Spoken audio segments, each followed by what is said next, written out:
ಏನಾಯ್ತು ಅಂದ್ರೆ ಒಂದು ಕೂಲ್ ಡ್ರಿಂಕ್ಸ್ ಇತ್ತು, ಅದನ್ನ ನಾನು ಕುಡಿದ್ಬಿಟ್ಟೆ.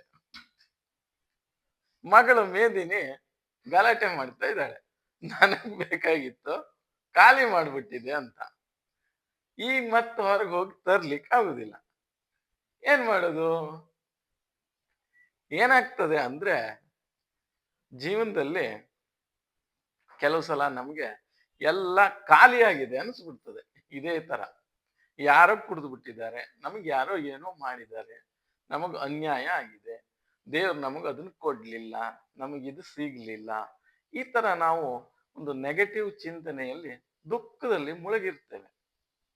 ಶ್ರೀಕೃಷ್ಣ ಏನ್ ಹೇಳಿದಾನೆ ಅಂತಂದ್ರೆ, ಉದ್ಧರೇದಾತ್ಮನಾತ್ಮಾನಂ ಆತ್ಮಾನಂ ಅವಸಾದಯೇತ್ ಆತ್ಮೇವ ಹ್ಯಾತ್ಮನೋ ಬಂಧು ಆತ್ಮೇವ ರಿಪುರಾತ್ಮನ ಅಂತಂದ್ರೆ, ನಮ್ಮ ಉದ್ಧಾರಕ್ಕೆ ಮತ್ತೆ ನಮ್ಮ ಅವನತಿಗೆ ನಾವೇ ಕಾರಣ, ನಮಗೆ ನಾವೇ ಬಂಧು ಮಿತ್ರರು, ಹಾಗೆ ನಮಗೆ ನಾವೇ ಶತ್ರುಗಳು ಸಹ ಅಂತ ಕೃಷ್ಣ ಹೇಳಿದ್ದಾನೆ.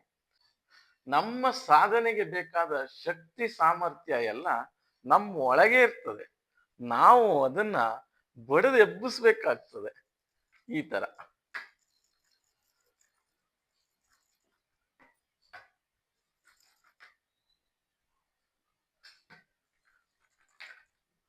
ನೋಡ್ದ್ಯಾ? ಕಾಣ್ತಾ ಉಂಟಾ?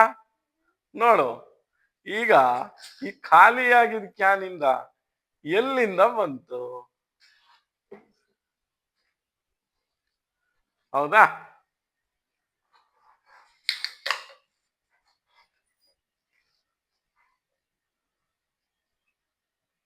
ನೋಡು,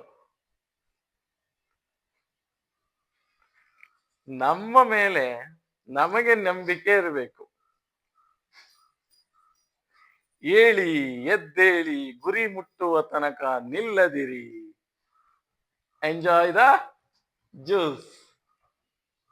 ಥ್ಯಾಂಕ್ ಯು, ಧನ್ಯವಾದಗಳು.